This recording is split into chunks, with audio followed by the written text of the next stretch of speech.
Hello, everybody, and welcome to another edition of the Elite City Podcast. Biddy is away on business, so we were back full pull 1 week, but we're back to two-man crew. So I forgot to explain last week, so we'll start with this, and then we'll introduce everybody.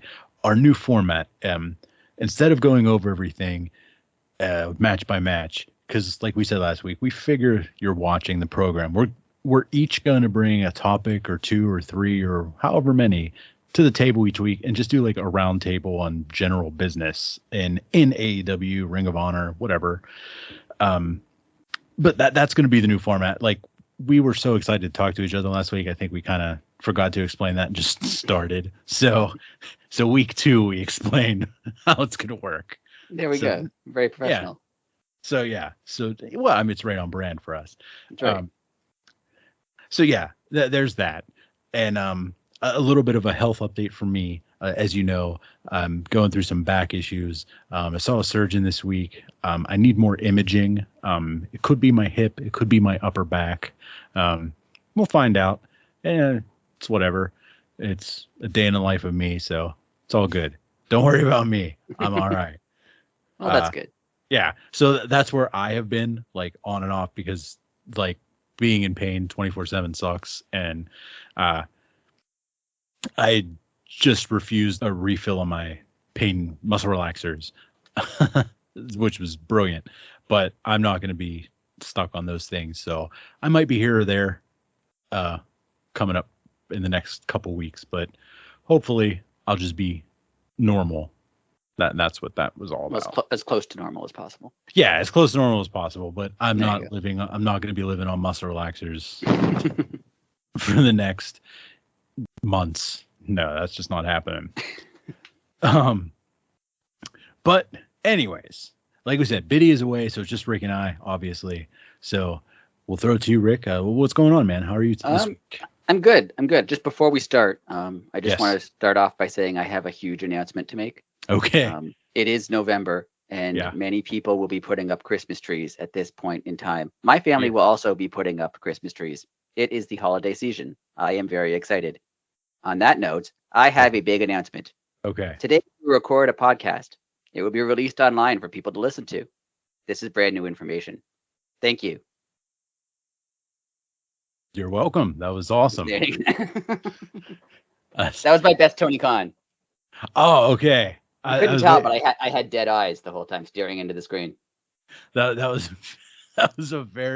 it was just on the weird scale of Tony Khan too. Like I had no idea what was happening.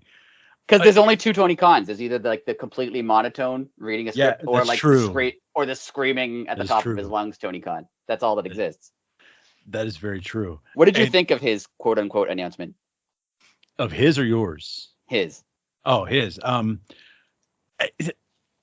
You didn't need to announce that you were going to make that announcement. It's pretty specific. It's like I was aimed at a pretty specific group of people. Right. I mean, I'm not going to spend thousands of dollars to go to Wembley. It was an announcement to announce that tickets will be going on sale later. Yes. I mean, you could have just started the show with that, like, hey, breaking news, but you didn't have to announce that you were going to announce that. Like I said, it was just too specific. Yeah, if he just mentioned it on the show, that's fine. That's perfectly fine. Yeah. But hyping up, Tony Khan will have a huge announcement, and the announcement is just like, oh, we're going to sell tickets for the show that we've already announced. It wasn't even like they're announcing a new show. If they were like, oh, we're also coming to, Spain, okay. Yes. Fine, that's an announcement, but we already knew they were having All In London. Yeah, it was just, I mean, that's obviously All In is going to be like AEW's WrestleMania. I'm taking it, and like I get that you have to make a big deal about it and blah blah blah, but again, it's too specific. Half your audience isn't going to travel there. That's going to be a London only or not London only, but a majority English audience. Right. I don't know. It was weird. It was normally when he has his big announcements, there at least you could probably most of them qualify as a big announcement. Yeah. Like, oh, like Collision is starting. Okay, fine, that's a big announcement. That's a new show. That's a thing, right? But like, yeah, this was just the initial announcement of All In, the first one. Like, absolutely, that was a real announcement. But like, yeah, this was not really worth. Like, he could say it on TV, but there's no need to. You're right. He doesn't need to hype that up in advance. Yeah, like that was the perfect word. It was like overhyped, because as soon as you say that, I mean, I get it too, because then I guess you are trying to draw ratings, and that piques people's interest to say like, hey, huge announcement, tune in tonight, find out. I get that, but yeah, like, I don't know, that you get people's gears turning. It's like, oh, a huge announcement. Did they sign somebody? Can somebody be coming back? And there's like a diminishing returns on the ratings thing, right? Because if the next time he says there's a huge announcement, even if it is a huge announcement, half the audience is going to be like, oh, I know it's not real. I know it's not a big deal. Right. Yeah. So it's, I don't know, unless that is just him playing old school, like his character as the promoter to like, I mean, how many times it's must see TV and you only see it on pay-per-view. Like, I mean, yeah, obviously promoters promote, right? That's what they do. Yeah. So, I mean, maybe he's just buying into his character, like quote unquote character. Yeah. His character is the most awkward man alive. Yes, it is. Yes, it is. And the weird part is, like, he seems like if you're sitting at a bar and he sat down next to you, he would have a beer with you. Like, he seems so down to earth that he's awkward. Right. But I've heard him on like podcasts and interviews and stuff, and he's fine. Like, he can talk to people. He's perfectly fine talking to someone. He just can't do it on camera. As soon as they put like him in front of a camera, he just freezes or something. Yeah. Or again, maybe he's like the new Andy Kaufman. He just thinks that it's funny and he just does it to make himself laugh. And everyone's like, man, why does he do that? It's stupid. But he just gets off on it. I don't know. It's funny. Another thing I noticed, this is just a quick topic that I noticed at the last couple shows. They've been starting the shows backstage. Have you noticed that? Yes, I have. They don't start with like the pyro and then a match, which is they've been doing for a while. Now they start with I don't know, did they do the pyro first or did they go backstage right away? I think they did pyro first. They did the pyro in the opening and then they went backstage to Renee. Yeah, because she was like, welcome to Dynamite. Yeah, It was after the theme song and everything. Yeah. They've done that a couple times now. What do you think of that?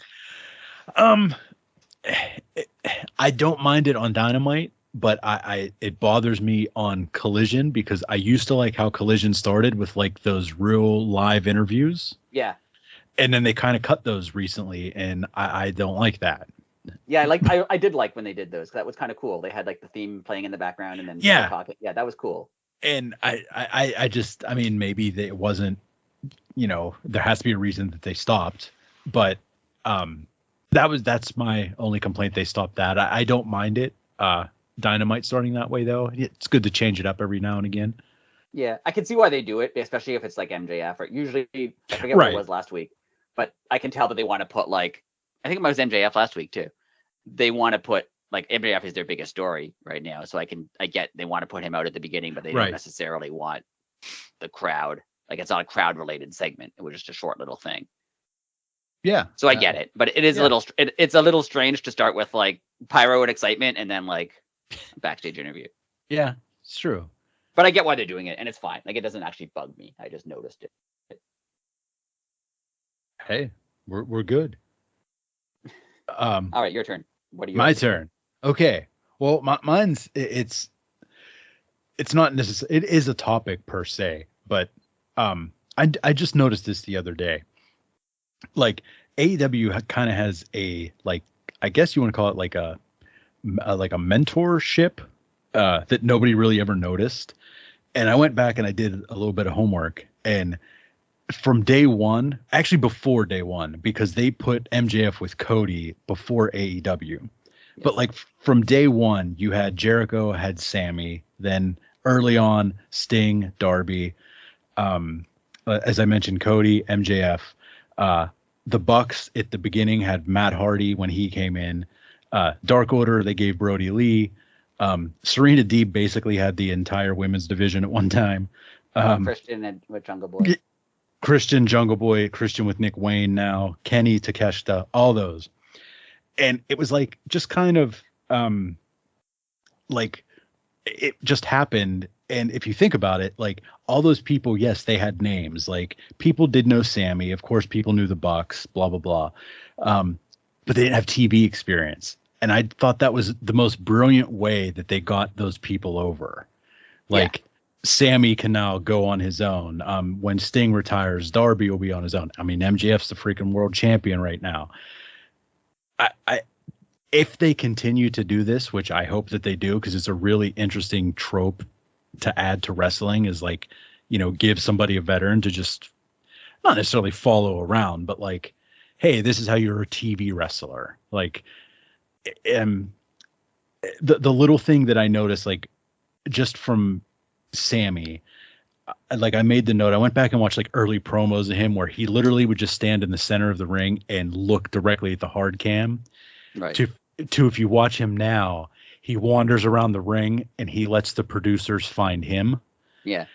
And like you would only get that from like, I mean, Jericho's like what, 25 years on live wrestling television every week. You know what I mean? Like, yeah, it's a really interesting thing that I hope AEW stays with it.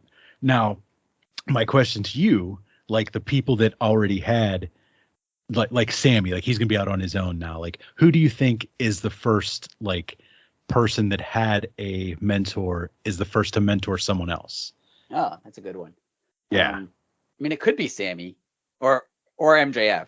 I mean, obviously MJF is the most now and the most well versed in terms of cameras, but I can't see him necessarily working with somebody else. Right, like character wise, that I mean, that doesn't really make sense. Yeah, right. Especially Sammy's been there the longest, yeah, I guess, out of the rest of them. So maybe him. He was getting better on camera when they like during that feud with the Four Pillars. He was getting better at like promos and stuff like that. Might be Sammy. I could see it being Sammy. I wrote two down actually. I wrote Sammy and like with whoever, but more specifically, I wrote the Dark Order and they're going to give them the Righteous. Oh yeah. And I mean, that's just my opinion. I don't know that they're going to give them the Righteous. I'm sorry. No, it makes sense, and it makes sense to put, because now the reason they had all those guys had mentors is because they hadn't really done live TV wrestling before. Right. So now they have. So now it would make sense for them to help someone who doesn't have that. Yeah, that would make sense. Right. And I figured, Evil Uno could be like not the new Brody Lee but you know what I mean? Like give him the actual leadership, they don't need a former so-and-so, like people know them now. Yeah. But yeah, like that was my first topic. It was really interesting because it's like something that AEW doesn't talk about. And literally every major player worked with somebody. Right. That's true. And it was like the more I looked into it, the more I was like, oh wow. It is cool because it also gives like the veteran guys, they don't have to wrestle as much, but they're still always around. Right. It's useful. Yeah. And just like the little things, like I think it was Darby talking about Sting, and he was just like the little things that like technically only Sting could tell you. Like, how many people have like only wrestled in enormous arenas all throughout the world. Like, like Sting didn't have an indie career. You know what I mean? Like, let's face that. So like, Darby, if he has questions about like, I don't know, like stupid stuff, like where's the best place to rent a car? Like, even like travel stuff. Like if they go to, if they ever went to Japan, like he's wrestled everywhere. Yeah. That's true. Same with Jericho. Like, Sammy, hey, like I'm going to Australia. Oh, it's, look up blah, blah, blah. Like, tell him I sent you. He'll take you right in. Like I'm just like, after I saw it, I really hope that like one of the vets or Tony set it up. Yeah, I feel like they probably that it was a conscious thing because they all did it. There was so many people who did it. Like that was on purpose. And the one that made the most sense is the one that didn't work, which was the Guns and Billy Gunn, like with his own sons. Like I wrote that down and I was like, no, it's Billy and the Acclaimed. But even Billy helped the Acclaimed. Like the Acclaimed got over, but I'm sure he helped them a lot. Absolutely. When you were talking about looking at, Sammy looking at the hard cam, have you noticed Adam Copeland? I know the hard cam side, obviously, especially if you've seen pictures online, AEW, when they don't sell at the arena, they move everyone to the side that the camera's filming. Yes. Right? Have you noticed Adam Copeland always looks at the crowd and not at the camera? Yes. To the point where it's kind of distracting. His back is always to the camera, and he's like, I get why he wants to look at the busier side of the arena. Yeah. But it's a little weird. It is. And you would think that, like, I mean, the hard cam's still on the same side. You would think that, like, in WWE, they'd be like, whoa, dude, like, you look to the right too much. Like, bring it to the left a little bit. Like, you would think he would know that. Exactly. Yeah. But and you can say, oh, AEW is not sold out. Maybe all the WWE shows he's been on were sold out. And that was probably true when he was last in WWE. But, like, he was in WWE in, like, 1997. Like, they weren't sold out all the time. So he knows what it's like to have a half full building. True. So it's weird. I think maybe he's just caught up in the moment of the fans and, like, wants to look at them. And, like, fire them up. Like, there's nobody to fire up in front of him. You know what I mean? So if he wants, like, if he's caught up in the moment, wants to get the crowd going, he does have to turn his back. Yeah. And I've noticed now the camera seems to follow it. Like, they've got the cameraman in the ring. Yes. They seem to use that angle more when they can see him more. Yeah. So it's a little, I don't know. I just thought that was a little weird that, like, he should know better than that. Yeah, he should. It is interesting though. But the way that you're right, the way his promos are, like, he's really like hypes up the crowd when he talks. Yeah. So he probably wants to see the more full side of the building. Yeah, I mean, that's, like, really the only thing I can think of. But I mean, again, you should know. Yeah. I was also thinking yesterday when Christian came on Dynamite, not necessarily yesterday, depending on when you're listening to this, but on Wednesday, right, when Christian came out and interrupted his interview. Christian is the little things that make the crowd get into stuff more, which for a while, like years ago, they used to annoy me until I realized that's why wrestlers are doing it. Like, Christian starts his sentence and then goes, "Hey, shut up, everybody," just so that they boo him more. Yes. And that used to annoy me, being like, just keep talking. But no, I'm like, oh, I get it now. He's saying that. So, like, maybe they weren't booing enough, and now he told them to shut up, so they're going to boo. Like, it's such a good veteran sneaky little move to throw in there. Christian is so good. He is so freaking good. Like, and this is obviously just the start, because it's a six man. Yeah. And obvious, like, Christian's going to play the heel. He's never going to truly be one-on-one with Adam. Right. Like, so, then maybe they'll have a little tussle, but it's not going to be the real thing. It's just going to be a taste. Escape or, Oh, it's going to be so good. Oh, it's going to be so good. Well, that reminded me of one of my topics, and it's a little weird one, but I thought of it while watching the show yesterday and thinking, just the last few episodes of Dynamite. The main event stuff on Dynamite, I'd say, is all great. The Christian, Adam Copeland, Sting, Darby stuff, great. MJF stuff, great. Kenny Omega stuff, great. Like, it's all been really good. I find the shows always start off really great and they end really great, but then there's always something in the middle that I'm like, eh. Like, I don't stop watching, but it's like a team that tag team match, and it's a team I don't know that well, or someone who's mostly on ROH, or like someone who hasn't been on TV in 6 months. That makes it kind of takes me out of it. And it's happening in the middle of a lot of their shows now. Like, I always love the beginnings and I always love the ends, but then there's always like a match somewhere in there where I'm like, who is this guy? Oh yeah, he was on TV last, 6 months ago. Or, oh, I hear he's done a lot on ROH, but I haven't seen that. And it's a little odd that they keep putting those segments in the middle of the show. Did you find that, or is that just me because I don't watch enough of it?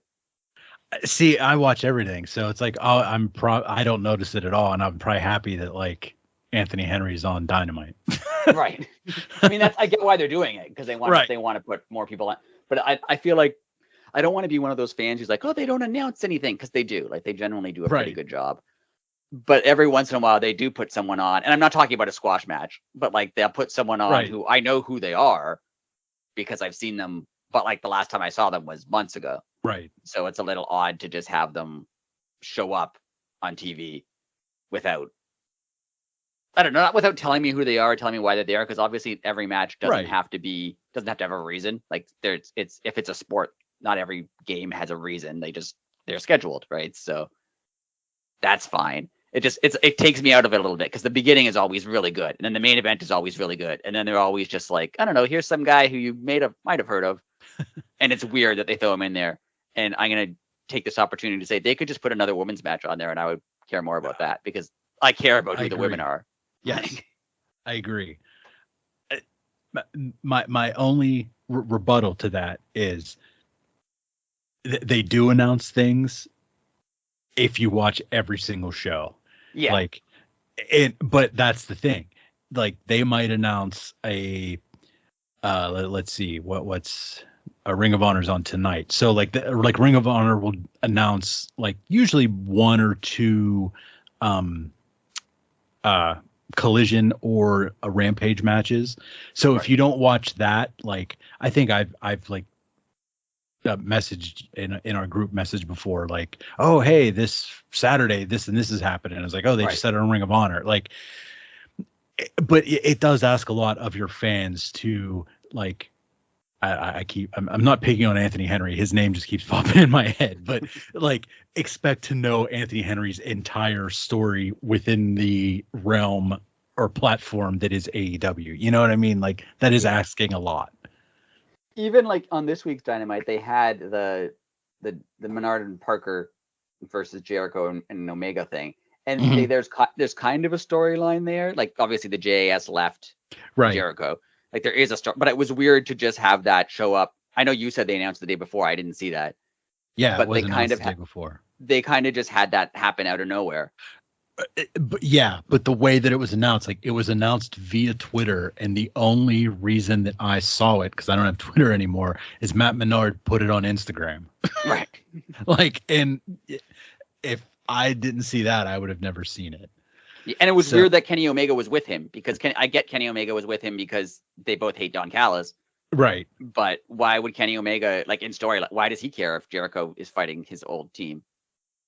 Well, the reason that they had him there was so he could announce Ibushi coming back. I mean, that was like in the grand scheme of things, it was obvious, but like, yeah. It's kind of weird that they dropped the XJS thing. It still bothers me that like they walked out on him because he was being a jerk.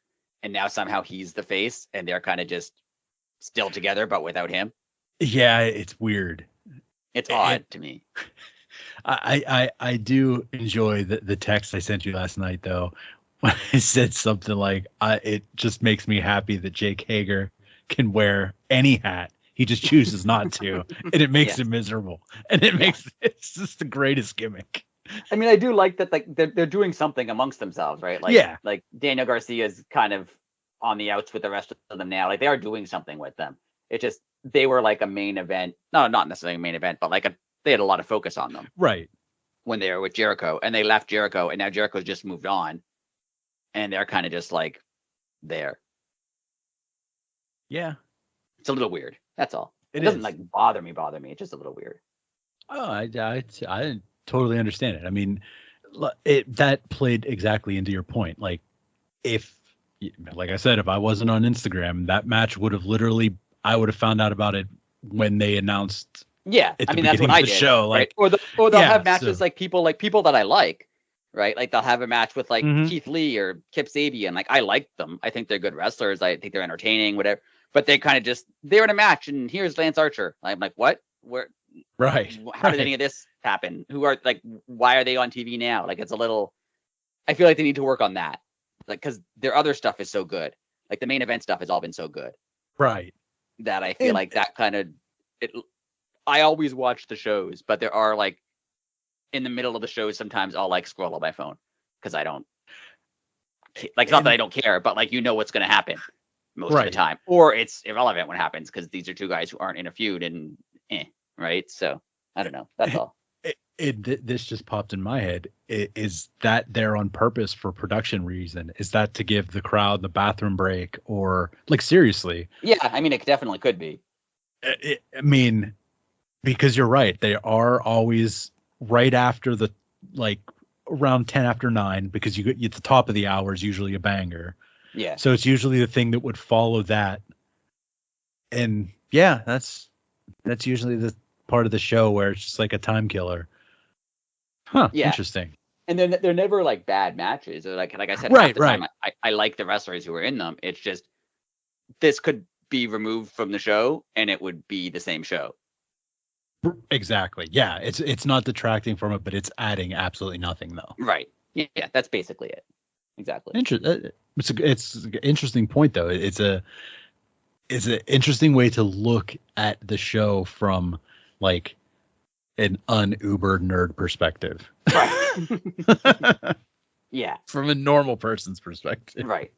And I feel like that, like if you're like not a diehard AEW fan, I feel like that's when you might stop watching. Right. Like exactly. Check your phone or right. Yeah. And then maybe something happens during that you just don't pay attention to because now you went to the kitchen or you're like, I don't care about this, and you move on. So, and then some people might not come back. Some people might start looking at their phone and then just not pay attention to the rest of the show. Like they might just tune out at that point. So that's very true too. The internet is a very dangerous place when it comes to time consumption, and right. 1 second could turn into 3 hours real quick. Real quick. Yeah, that's all. That doesn't detract from the shows, but you're right. It also doesn't add to the shows. It's just exists. Yeah. Anyway, that was my second one. I have like one or two more, but you can go. Okay. Well, my next one is, it's a fun one. And it involves some participation from you. All right. But I'm just going to start off. I have 3 categories. I have fantasy picks, hopeful picks, and realistically who I think it is. And the question is simple. Who's the freaking devil? I was going to talk about that too.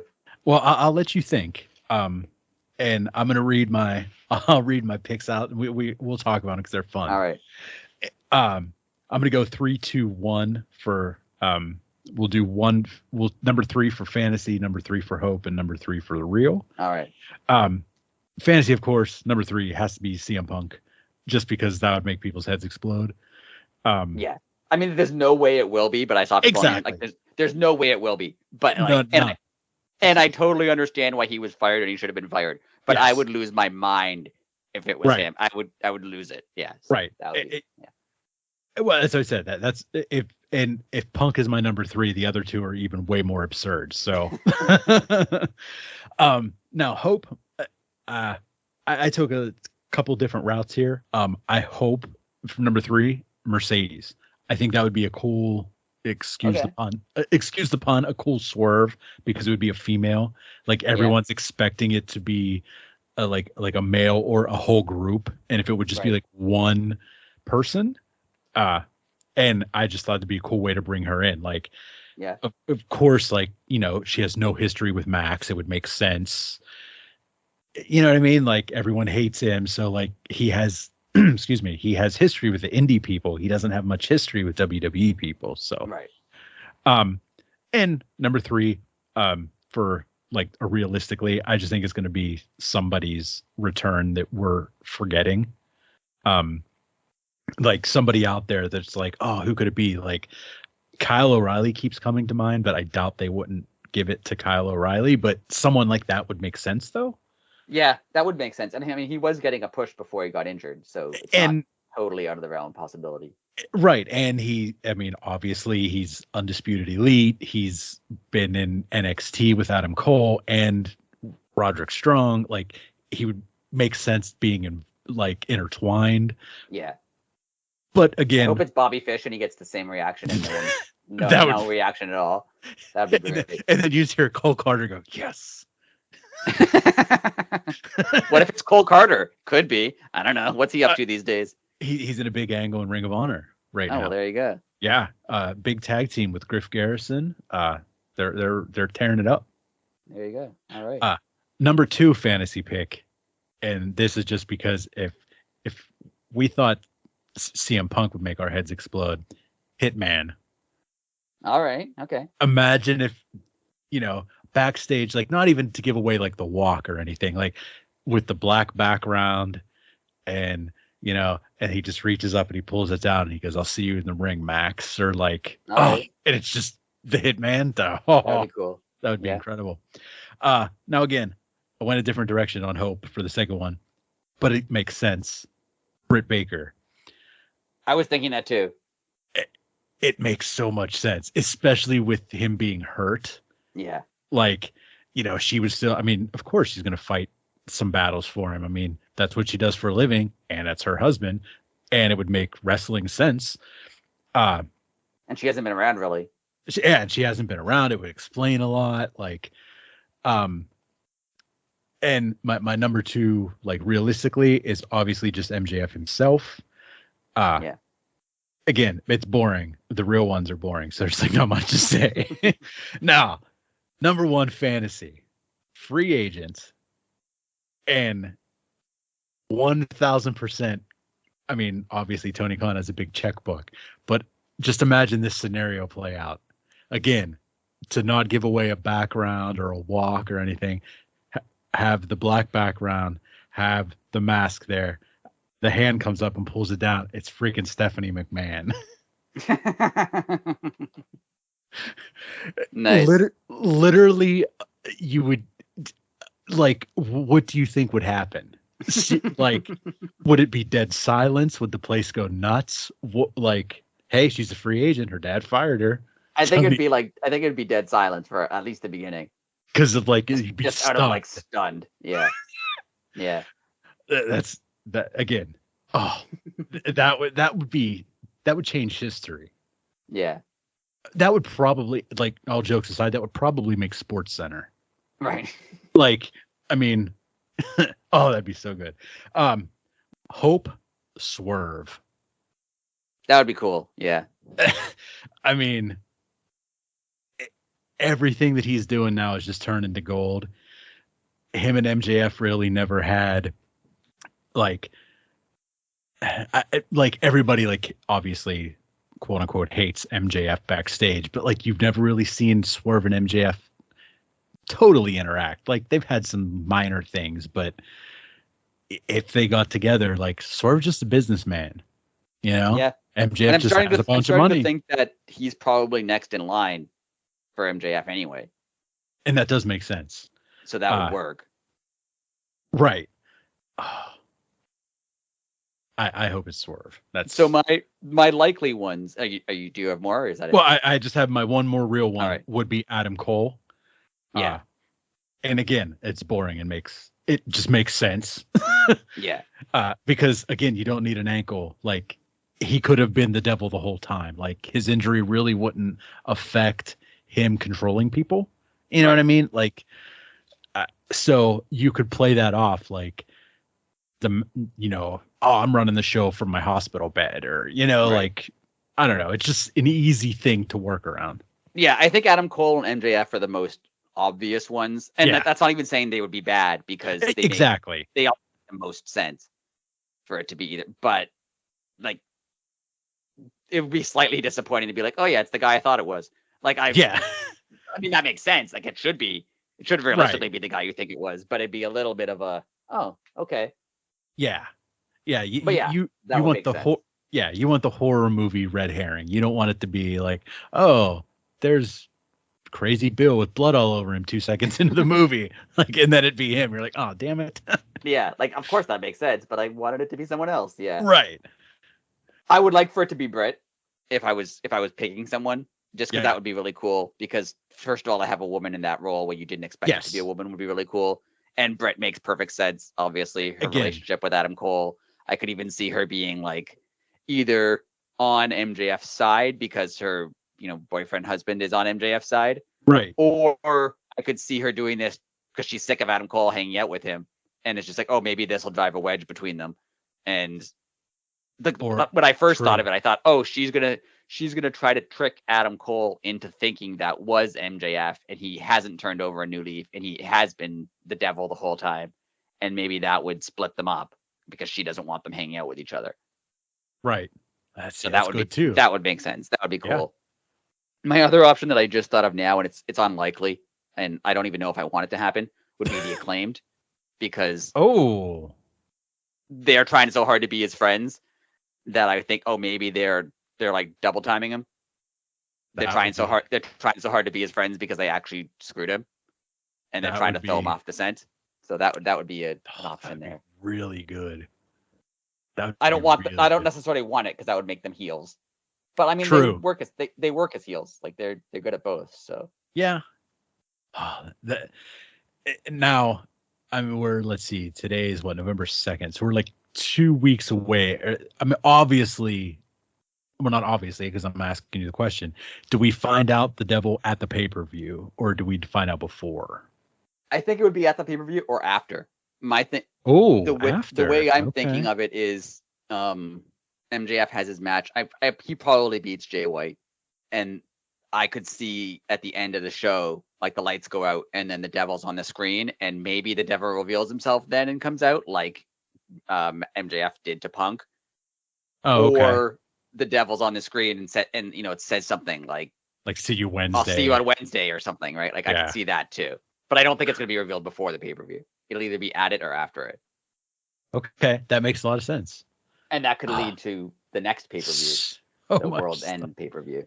Which makes sense, because then, if you're going by biblical terms, once the devil reveals himself, that's the start of what? Revelations, right? Right. Oh, yeah, that makes perfect sense. So there you go. So there you go. All right. Well, on that slightly related note, MJF won the title. What? It was Full Gear last year, right? Yeah, it's about a year now. Yeah. What are your thoughts on his run? Fantastic run. Way. I don't want to say better, because I knew it would be good. What's the word I'm looking for? It was a more involved champion than I thought he would be. Like, I thought they were going to play into his character of like, oh, what do you mean? I have to wrestle once a month now? Like I thought they were just going to play into that, but like they literally gave him the belt and turned him into like a pretty big baby face, if you believe that he is one. Yeah. It's been a great run. And he's the undisputed like focus of the show. Like everything runs through him. Yes. He's the top star. He's in all the top storylines. Like not even though he's not necessarily always in the main event of every show, because he hasn't been, but he's the focus. Like everyone wants his title. Everyone wants to fight him. Everything's going kind of through him at all times. Even when Punk was on Collision with the other belts, he would still, what he wanted was MJF. Right. Like it was always, everything was going through him. And I love the scenario and exactly how it should be. Like, Jim Ross always talks about like, why wouldn't you want to be the world champion or right. Like, because in real sports, like everybody wants to win the championship at the end of the season or year or whatever. So like everybody coming after MJF, like that makes the most sense, because that's how like combat sports work. Right. Everybody wants a shot at the champion. Like, right. So everybody coming after MJF, like I absolutely love it, and how it's going to put him on his heels, because it doesn't matter if you're a face or a heel, because nobody likes him, and that's part of his character, and everybody knows it. Yeah. So, Wardlow grabbing him by his throat and slamming him against the wall wasn't out of character. Right. Yeah. And I love it because he's trying to be a good guy now. Right. And yeah, being a good guy is harder, right? He could just avoid all these people and pay off thugs to beat them up, but he's trying to be a good guy. And it's tough. It's tough, and he's getting all the repercussions for all the years of being an awful guy, which I also really like, because there's so many times when someone turns face and everyone just forgets about, you did all those horrible things in the past, but now we like you, right? But he was literally called the Butcher last week. like no offense to the Butcher and the Blade, but right. Like if the Butcher came back next week by his real name, and we're like, well, wait a minute, it's the Butcher. That's right. Not. Well, there's all kinds of times when, like, Triple H tries to murder someone, like Rikishi. Rikishi ran over Austin with a car, right? And then like a couple months later was just like with Too Cool Again dancing, and everyone's like, "Hey, that Rikishi sure fun." I'm like, no, he tried to murder someone. So I like that. Yeah, they don't forget that. Oh yeah, he screwed over all those people on his way to where he is now, and they don't just forget it. Like Wardlow's not just like, oh, Max is a good guy now. I'm gonna yeah. forget everything that happened. No, it makes sense that Wardlow's mad at him, like he should be. Yes. Now I'm going to argue that it's true. Okay. Would you say that he's the best AEW champion they've had? Yeah, absolutely. I think he is. Yeah, because he's the first like that was not a champion elsewhere. Yeah. Like that belt, like I mean, it had the lineage of Jericho and Moxley and Omega, and Hangman was never champion elsewhere. He wasn't Ring of Honor champion? I don't think he was world champion. Oh, okay.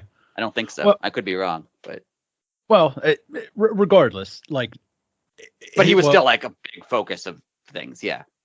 Yeah, and he was like known as like I knew the letters MJF, but I couldn't have picked him out. Like I didn't know who he was. Right, but like Hangman was known just from his association with the Elite. Like when he showed up, you knew who he was. Yeah. Yeah, like I said, like MJF to me was like some people talked about him on Twitter. Like that's all I knew of him. So for him to come like in just officially 5 years, because he's been there since day one, 4 years. Is it 4 or 5? Well, it's 4, but he was on the first All In too, which wasn't actually an AEW show, but kind of was. Oh, okay. So, well, there you go. He's literally been on every every pay-per-view. So, yeah, his run it's a great story. It's you know, you want a homegrown pillar, whatever you want to call him. It's a good run. I also think he got better since winning the title, which is hard to do. Because like Hangman had a great run up to getting the title. Like his storyline leading into him becoming champion was excellent. But then once you become champion, it's always kind of like, okay, now what? Your whole thing was to achieve this thing that now you got. And now it's like, okay. Like his run was good, but it wasn't like the build up to him becoming champion was better than him being champion. I agree. That and makes, and like Mox, it's hard to tell because when he became champion, then everything shut down. So like he did a great job being champion in like an empty arena, but it's hard to judge that because that was weird. So, and like obviously Jericho was more famous before he became champ. Kenny Omega was more famous before. CM Punk didn't really have a reign. So MJF becoming like he's been better since he's been champion, I'd say, than before he was champion. Yeah, that's a great point. You hit a home run with that one. That's great. And he's made it into such a big deal. Like it is a big, like it's always been a big deal, but it's such a big deal now. Yeah, that belt actually feels like I don't want to say because I'm downplaying everything. Like wrestling belts don't feel like championship belts because you know that some guy just said, "Oh, you're gonna win the belt tonight, Rick." Like, you know, you didn't have like he's trained 17 years every day of his life in the gym. No, like, but the AEW title, and not just because we're an AEW show am I saying that. Like, it actually feels like people are competing for it. Yeah, and I'd argue that even him changing the strap color, so like it never really looked like a Burberry strap color to me. It just looks brown. Yeah, I agree. But I'd argue that like the brown strap makes it look more prestigious just because it looks old. It looks a bit older. Like it looks like if you had said this has been around for 50 years, I'd believe you. It just looks like an older belt that veterans would be going after for decades. Like it, I don't know. Right. It feels more prestigious just the way it is now. Yeah. It's such a classy belt too. Oh. It is. It's a very nice belt. It's a great looking belt. And I like how all the belts are like the same but different, if that makes any sense. Like they're like kind of the same shape, but they're all like they're like as I always say, AEW is a platform. Well, their belts are like also a platform. And they look like classic wrestling belts. Yes. Everyone. You mean not the big gigantic WWE logo belt? Like, come on. So, second part of my question. Yes. How does this run end? Well, because it's a big deal now because it's been like a year. Yeah. He's the longest reigning champion. If it is Swerve, you do the total flip flop. You do make MJF the biggest baby face, and you make Swerve the biggest pile of garbage. And when it ends, MJF, you can still make him all alone in the middle of the ring crying because he lost the belt. Swerve standing over him, and like you legitimize MJF, or they're both just awful scumbag people, and they just try to out scumbag each other. Like either way, it makes sense though. See, that makes me think he loses it at World's End because it's in Long Island and it's the last show of the year and it's his hometown. Like if Swerve not screwed him, like won cleanly, but just by being a horrible person. Like I could see MJF trying to do the right thing in that match and Swerve not caring at all and just trying to be like the worst possible person because he wants to win the belt. And like MJF, like maybe he thinks about cheating and doesn't cheat, and then decides, and then Swerve is like, I don't care, I'm cheating, and just wins the belt in front of his hometown. I could see MJF just like falling apart, being like, and Swerve just not caring at all. That would be so good. I could see that for sure. That would be so good. Now they haven't put. It was a controversy on the internet today. They haven't put MJF on that terrible poster they made for All In. Okay. If you haven't seen it, it's very bad. It's bad. Yeah. it's like Photoshop you do if you don't know Photoshop. It's really bad. Yeah, like I could have made that on my phone in like 32 seconds and made it better. Right. Yeah. So anyway, he's not on that poster. He's not in the press release for All In. Like I take it as it's a storyline. If they're pretending his contract runs out at the end of the year, they're not going to keep promoting him. Right. So, but the internet thinks that he's not signed. That's why they're not promoting him. No, he's signed. Come on. Oh, sorry. I wasn't talking. I was not facing the mic. I knew he was signed.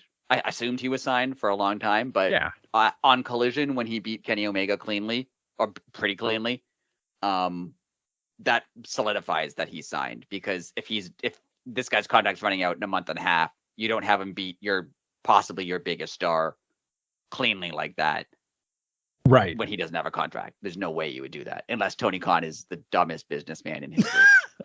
Right. It's, I mean, he was signed. Well, I mean, I think I said it when he first brought it up.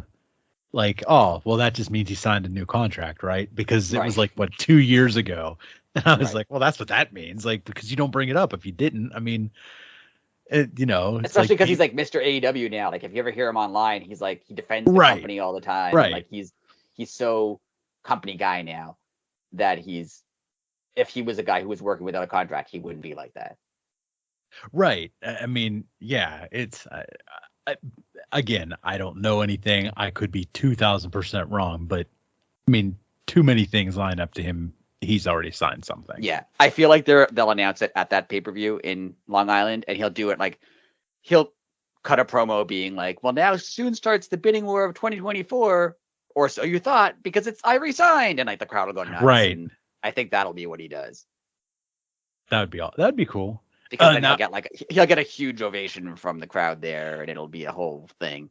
And if you start the pay-per-view with that and he signs and then loses. Yeah. Yeah, that's a real full circle moment. Yeah, that would be good. I would like that. That would be really good.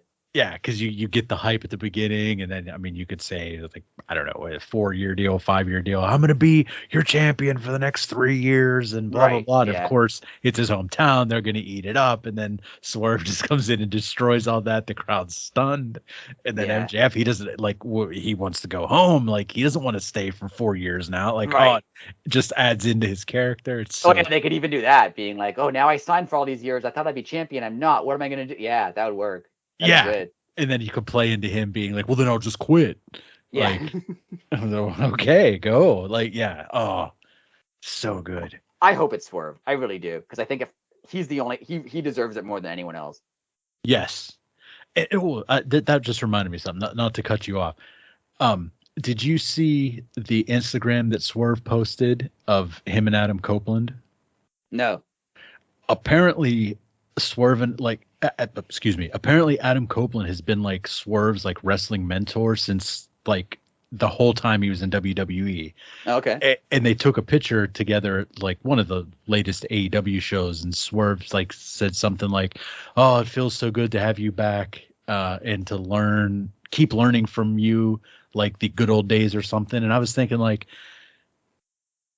Adam Copeland comes here and he said, "I went to management," and they're like, "Oh, we don't have anything for you." And he's like, "Oh, what about working with the young guys?" And they're like, "No." So then he's like, "Oh, cool. Well, then I'll go to the other place." Well, apparently he was already working with the people, so they did to him the same thing they did to Big Show. Right. Like, I mean, I just don't understand the thought process of that. I think that's an ongoing strategy for them now. The veterans obviously make more money than the younger guys, so they're just like, "Oh, we don't need you," and they'll just cut them because they don't need you, or they think they don't need them. Oh, right, but like, I mean, come on, you're already millionaires. Like I doubt Edge or Adam Copeland. Sorry, I called him Edge when I was talking about WWE. Adam Copeland, like, I'm sure he wasn't going to say, "Oh yeah, I'll be a coach for $7 million a year." Like, no. I think it's like they're like a classic business now, right? We're like, "Oh, you can save $10 doing this thing." Okay. Oh, that's true. That's right. True. They'll take it. Like, no more Staples. Right. Yeah. One of the companies is like, "Well, you can't have water anymore," like something like that, right? Yeah. Like my last topic. Yes. And if you have anything else, I'm tapped out. So let's. My last topic: Sting, obviously retiring. Yes. Who's his last opponent? See, a lot of people think it's going to be Darby, but I don't. I don't know. Like, I would like to see a legend like him and Steamboat, or someone that can still go a little bit too. Definitely not Ric Flair. It's definitely not going to be Ric Flair. He would 1000% die. That's not even a joke. That's realistic. Yeah, he almost died in the last one. He passed out for like a minute or something, didn't he? Yeah. I mean, sorry, Rick. I mean, you're like what? 70 like some. How old is he? At least 70 something. Go on a tangent here. What he's signed now to a multi-year deal. What do you think of that? Well, at first I was upset. Then I saw what the deal was. They're basically they have now the exclusive rights to Woo Energy Drink. I didn't even know it was a thing. It's today. Oh, you didn't? No, dude. Didn't I send you a picture of my buddy and Ric Flair a couple weeks ago? Oh yeah, you did. That's right. he was giving away Woo Energy drinks at a local grocery store. So that's no BS. Ric Flair, that's before he signed with the AEW, he was at the local Giant Eagle in Pittsburgh giving away samples of his energy. That's no lie. Nice. So yeah. They did that, and so now they could, no longer have to give, Monster and Red Bull money, because all wrestlers destroy energy drinks nonstop. Right. And with it being the official energy drink of AEW, that's how they paid him. So it was. Yeah, I've heard. I think it was Sean Ross Sapp who said that basically the energy drink deal covers most of his salary. Like they're not really paying him directly. Right. It just they signed this deal. Yeah, it's like, what would you call that? Like a lateral movement, like in business. Like, so in that aspect, he's still a scumbag, and I will never stick up for him. But in the aspect of at least his energy drink is paying for him to be there. This does kind of seem like we know Ric Flair needs money, so we're going to find a way to like give him money. That, and as I said last week, I wholeheartedly think this was it's now official Charlotte Flair. Like, that's what all this was about. Yeah, I could see them trying that. Like, I think I said to you privately, they're not going to get Charlotte Flair, or I don't think even Mercedes, unless they have more than one women's match a week. Because you're right. Charlotte Flair is not signing up to be on TV once every 2 months. Exactly. No way. Wholeheartedly agree with you. The Ric Flair thing, when he came in with Sting, I was like, yeah, he's a horrible person. He's a jerk. He's done awful things. Yes. But I get his history with Sting, so that's fine. I get it. right? That I get it. That's fine. Like I'd put up with it for 6 months. Like a multi-year deal is just like, what is like the energy drink thing makes perfect sense. But if he's going to be on TV, like what would he do? No, he's going to be the Arn Anderson. But like, he's probably just going to hang out with Arn Anderson is what he's going to do. Like that's exactly what he's going to do. He's going to hang out because like he can bear like this isn't a knock on him. He's an old man. Like he can't really move around anymore. He can't really cut promos anymore. And like he can't do like promotion. Like at first I thought, oh, maybe he's going to be like they'll you can't send him anywhere. They can't send him anywhere because you don't know what he's going to say or do, right? Like right. They can't send him to like talk to a local radio station. He could go off on some crazy tangent about something that happened in the 70s. And like, yeah, let me tell you something, brother. You can't give him a live mic ever. Like, oh yeah, I was nervous whenever Sting gave him one. I mean, right. Yeah, like he's gonna they're gonna pay him to hang out with Arn Anderson and Jay Lethal. And I mean, obviously there's a boatload of knowledge there. So yeah. It seems to me like this is kind of like their version of a Legends deal.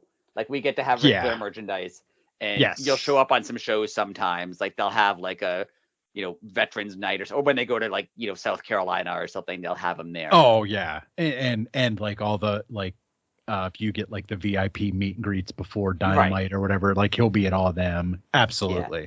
I just I'm hoping he's not like a regular TV character because first of all, I don't want to see him. Second of all, I don't think he really could add much at this point on TV. Like I'm sure he could do a good job, like telling people stuff backstage or whatever. Sure, but like as long as no one follows his like money tips. Yes, and hasn't he gone bankrupt like multiple times? Like, yes, I'm pretty sure. Like if you're not listening to his advice on money or women. Yeah. I guess that's okay. Yeah, if he's talking to you like strictly about professional wrestling. Right. Listen to everything that he tells you. But anything if it's about else, like personal relrelationships or anything, then no. Yeah, that's don't. But I saw a good joke on Reddit. Someone said, when Tony Khan heard someone saying we need more women, and he heard that is we need more woo man. And it was like, let's put him on. Which I enjoyed. Hey, it was great joke. Yeah, who's Sting? I don't think it's Darby either because I heard Sting say that he wants Darby to be like the one guy who's always his friend and never turns on him. Oh, okay. So I could see that not being. I don't think it's Darby, but I can't think of who it is then if it's not Darby. Like I'm trying. Like the sad part is like everyone from Sting's generation is either dead or in like awful shape. Like Sting's like the only one left. Right. Like there's Ricky no one else Steamboat maybe. Unless you have like a young guy put him over, but that's not only is who's ready for that, but that's a huge burden, right? Like if you're the guy who retires Sting. Yeah, like they tried it with Seth Rollins. Look how good that went. Right. Or like they had Baron Corbin retire Kurt Angle. Like how did that work out for him? Good. Right. That's yeah, like terrible idea by the way, but like if we're being all honesty here, I would say Jericho. I know you probably just gritted your teeth. You're like, damn it. But somebody that does deserve it. MJF? But MJF makes sense. Excuse me. But it's such a heel that like he'd get like that. And what it's not going to help him in any way. Right. He's already super over. Yeah. So like it almost would have to be like legend versus legend, like Kenny Omega. Right. Now does Sting lose his last match? He's never lost. Oh, now see that there you go. No, he goes out undefeated. I would like him to go out undefeated because I know they have this idea of like you have to lose on the way up, but you don't necessarily. Yeah, I would like him to, especially because everything he's been through in terms of like his run in WWE and even in WCW, like he didn't have an end; it just kind of shut down. Right. Like it would be nice for him to have like an actual ending where he gets to have a last match and like celebrate afterwards. Like that would be really nice. Yeah, man, I'm trying to think of who. Jeff Jarrett. Jarrett would make a lot of sense too. Jay Lethal would make sense. Yeah. Christian. I want to see Christian. Oh, Christian would be great. Almost did it. Almost Jim Ross did. Adam Copeland. And then, I mean, you could also, Christ, Danielson. I mean, how good would that be? Yeah, Danielson against anybody would be great. So yeah. Yeah, I mean, or do you have Swerve become AEW champion in December and then say the only other thing I want to accomplish is I want to retire Sting. Retire Sting. Yeah. Yes. That would be cool. I mean, Swerve is so good. Oh yeah. I just want to say I loved this week when obviously Hangman was upset after everything that's happened with Swerve, and he wrestled like he was upset. He was like, angry and just punching people. Like he wasn't like.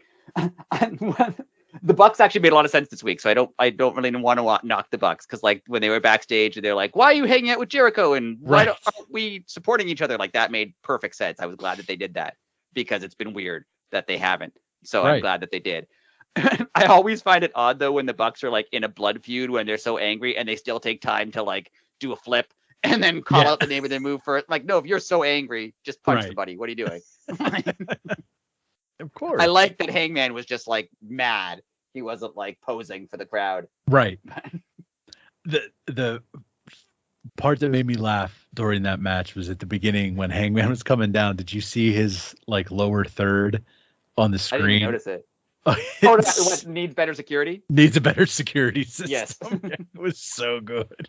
Yes, that was good. I do like what they're doing with the Bucks then, though, that they're kind of upset being like, why are you hanging out with Jericho? Why aren't we supporting each other? What was the point of bringing the Elite back together if we're not going to have each other's backs? Like, that's good. Because it's been weird that they haven't. Right. So I like that they mentioned it. It was weird that they won the ROH 6-man titles and then just lost them again. That was a little strange. Yeah. And it gave them back to the Gates of Agony. I don't understand that. Because I thought that they were going to use the Bucks and Hangman to like promote ROH. Yeah. Like they would be the only, if you want to see them, you have to watch ROH, but were they ever even on ROH TV? It's a good question. I don't think. Yeah. So if they were, it was like once. Right. Yeah. Very weird. Oh, well. But I hope we get some Elite lore out of this, like them not feuding with each other, but having issues with each other or something. Oh, we definitely will. I hate the Omega Jericho thing. I'm not going to go. We've been doing this for a while, so I'm not going to go off on a rant on that, but I hate it. So okay. I hope that this segues into like Omega Bucks Hangman feud, or not feud, but like issues. Yeah, because that's better. That's better than the stuff with Jericho. I'm okay with that. Yeah, and it is better than this Jericho stuff, 100%. One last thing, Paul White. What do you think? As long as he can walk, dude, man's hip and knee look rough, man. Yeah. If he comes back and I like bringing him back as like a surprise and like but I kind of hope they lose because I'm worried that Paul White and Jericho are going to be victorious because I kind of actually like the Don Callis faction now. Like they're pretty good. They have Takeshita, they have Hobbs, they have what's his name? Kyle Fletcher. Sammy's apparently going to come back. Like I like that group. Like they're young guys who need something. So like I like them being together. I don't want Jericho and Paul White to just like squash them. Yeah, I don't think they'll squash them, but I just like when I think I even asked you, I was like, "Oh, what the hell's the matter with his knee?" Like, he didn't even really move. Awful. He just stood there, right, and punched. Him. Like he didn't even walk. So I'm a little worried about that. But yeah, like it just did not look like it looked like it hurt. Yeah. He did look in good shape though. Yeah, that's true. Other than his hip and knee. So other than being able to walk. Yeah, other than we're not sure if he can walk. He looked real good. Other than that, do you have anything? No, I'm done. I know I talked a lot again, but I'm done. It's all good. That's what this is for. It's the sole purpose of this is to talk. So you did a hell of a job. All right. All right. We miss you, Biddy. Hopefully you listened. Yeah, hopefully you listened, and hopefully you don't get sick. Nice. And make sure you like, subscribe, share, comment, do all that stuff. It helps us. We appreciate it. And we hope you enjoyed the new format too, because this was fun. It went by really fast for me anyway. So yeah, and there is too much. Like, there's too many individual matches to talk about all of them. There's too much going on. Just because we haven't mentioned it yet, we should but just Toni Storm is outstanding. And she's very outstanding.